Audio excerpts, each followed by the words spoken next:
Assalamualaikum warahmatullahi wabarakatuh. Waalaikumsalam warahmatullahi wabarakatuh. Bagaimana kabarnya Mbak? Baik aja. Alhamdulillah, semoga kita senantiasa diberi kesehatan dan selalu berada di bawah lindungan Allah Subhanahu wa Ta'ala. Amin. Nah, sebelumnya saya ingin memperkenalkan diri terlebih dahulu. Perkenalkan, nama saya Maziratul Rizky Amalia. Mbak bisa memanggil saya dengan Riris. Nah, di sini saya berasal dari D3 Keperawatan Universitas Jember Kampus Lumajang. Nah, di sini saya ingin melakukan penyuluhan atau sosialisasi kepada Mbak tentang etika batuk. Nah, sebelumnya Mbak pernah dengar tidak etika batuk itu seperti apa? Ya, biasanya saya kalau batuk itu ya setelah makan apa, atau minum gitu. Oh, gitu. Batuk. Oke. Nah, di sini materi kita hari ini adalah yang pertama, kita akan mempelajari tentang apa itu batuk dan etika batuk. Kemudian selanjutnya kita juga akan mempelajari tujuan dari etika batuk itu sendiri. Selanjutnya kita juga akan mempelajari tentang apa yang menjadi penyebab dari batuk. Kemudian kita juga akan mempelajari tentang dampak yang ditimbulkan saat kita batuk. Dan selanjutnya kita juga akan mempelajari tentang kebiasaan batuk yang salah yang sering kita lakukan itu, apakah batuknya sudah benar apa belum. Yang terakhir kita akan mempelajari tentang bagaimana cara batuk yang benar. Sebelumnya apakah Mbak sudah siap menerima materi dari saya? Ya, siap. Baik, kita mulai ya. Ya.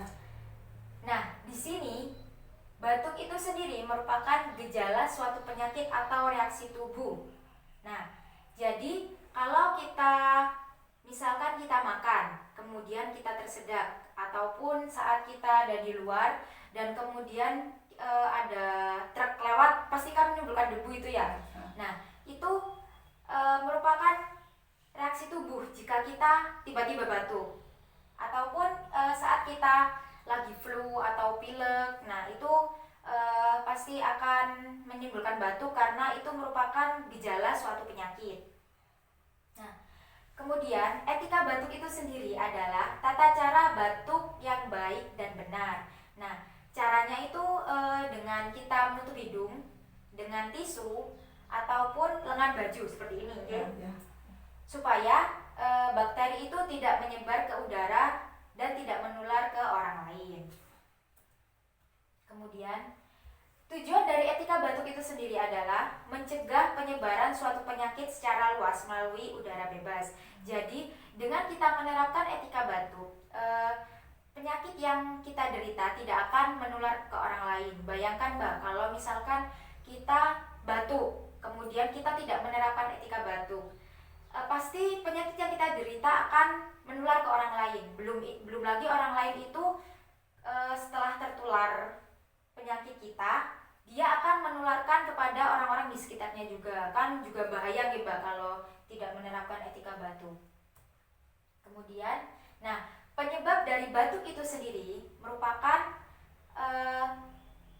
sesuatu yang menyebabkan kita menjadi batuk. Nah, penyebab batuk itu ada berasal dari infeksi, kemudian alergi, mengalirnya cairan hidung ke arah tenggorokan dan masuk ke saluran pernafasan, juga penyempitan pada saluran pernafasan. Nah, kalau infeksi ini itu merupakan produksi dahak yang sangat banyak karena infeksi saluran pernafasan. Misalkan kita sedang flu atau bronkitis dan kita mempunyai penyakit yang cukup serius, misalnya seperti TBC atau kanker paru-paru. Kemudian kalau alergi ini masuknya benda asing yang secara tidak sengaja ke tenggorokan kita, seperti debu, asap ataupun cairan. Kemudian nah, ini kita masuk ke dampak dari batuk. Oke. Nah, nanti kalau kita batuk pasti menimbulkan rasa lelah yang berlebihan. Kemudian tidur pun pasti pasti tidak nyaman nggih, Mbak. Karena atau buntu irungnya nggih. Kemudian perubahan pola hidup. Jadi yang biasanya kita ceria, kemudian kita kayak lemes, setiap hari lemes karena batuk atau pilek, flu gitu nggih. Kemudian suaranya menjadi serak karena tenggorokan kita sedang bermasalah karena batuk itu sendiri. Kemudian dapat mengganggu nafas. Nah, ini kebiasaan batuk yang salah. Biasanya Mbah kalau batuk itu seperti apa? Kalau lagi batuk apa? Langsung batuk dikeluarkan tanpa menutup mulut atau gimana? Iya, gitu. Gitu. Dikeluarkan tanpa menutup mulut, malah batuk keluar udah. Oh gitu nggih. Nah, kebiasaan Mbak tersebut merupakan kebiasaan yang kurang benar nggih. Jadi ketika batuk ini banyak macam-macam batuk yang salah. Di antaranya seperti yang Mbah katakan tadi. Kemudian setelah kita batuk, kita sudah terbiasa tidak mencuci tangan.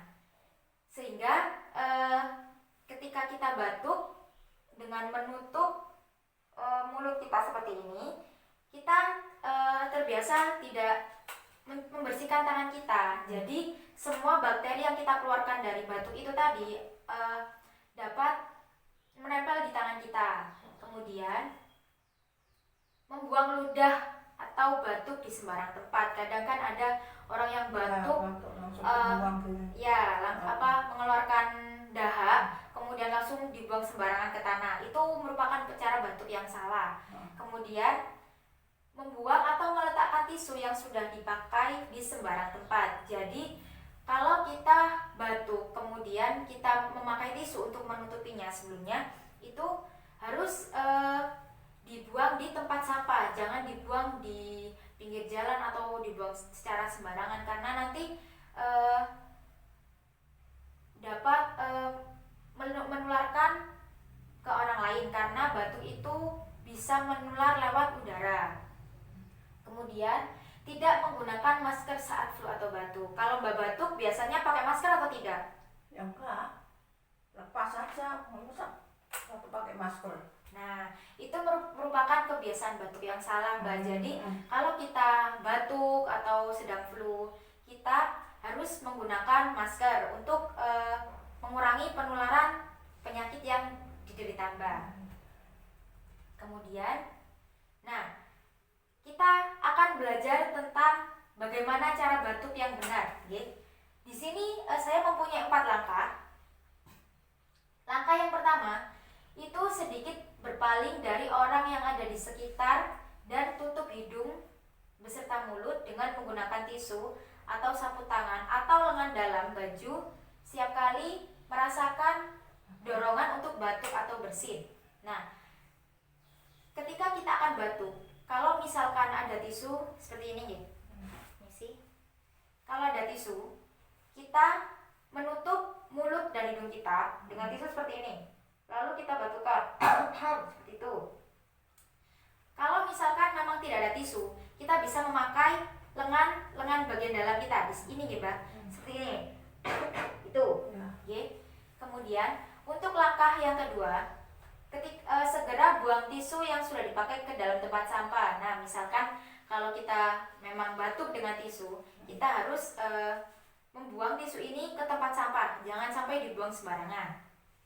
Kemudian langkah yang ketiga, tinggalkan tempat Anda berada dengan sopan dan mengambil kesempatan untuk pergi cuci tangan di kamar kecil terdekat atau menggunakan gel pembersih tangan. Nah, setelah kita batuk, jadi kita harus mencuci tangan kita, entah itu dengan sabun dan air mengalir, atau kalau memang tidak ada air mengalir, kita bisa menggunakan gel pembersih tangan atau biasanya itu kita sebut hand sanitizer. Kemudian langkah yang keempat, gunakan masker.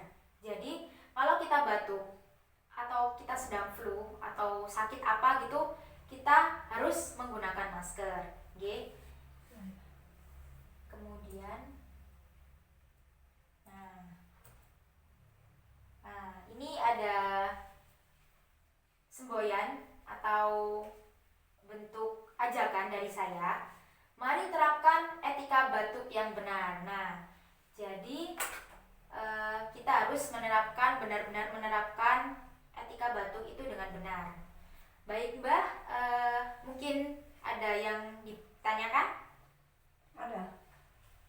Misalnya kalau saya makan itu kan kadang tersendat ya, Iya. seret itu. Itu apa bisa digunakan dengan etika batuk apa enggak? Nah, pertanyaan yang cukup menarik ya. Baik, kalau misalkan kita makan ya, lalu kita tersedak, apakah harus menggunakan etika batuk atau tidak? Nah, kan kita batuk, meskipun itu karena penyakit atau makanan, tetap kita harus menerapkan etika batuk.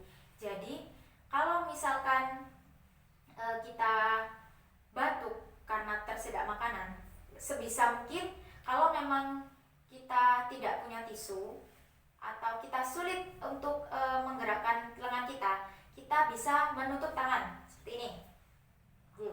Jadi kalau misalkan kita tersedak, kita harus tetap menutup mulut dan hidung kita supaya makanan yang kita telan sebelumnya itu tidak keluar dan tidak akan muncrat kemana-mana, apalagi sudah masuk ke dalam tenggorokan kita. Seperti itu Mbak, apakah ada yang ditanyakan lagi? Udah, matur suwun. Nah, jadi etika batuk itu sangat penting bagi kehidupan kita, yang gunanya untuk mencegah penularan penyakit atau penyakit yang lain supaya orang lain tidak tertular dari penyakit kita.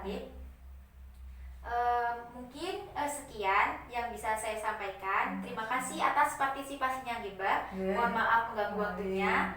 Terima kasih. Wassalamualaikum warahmatullahi wabarakatuh.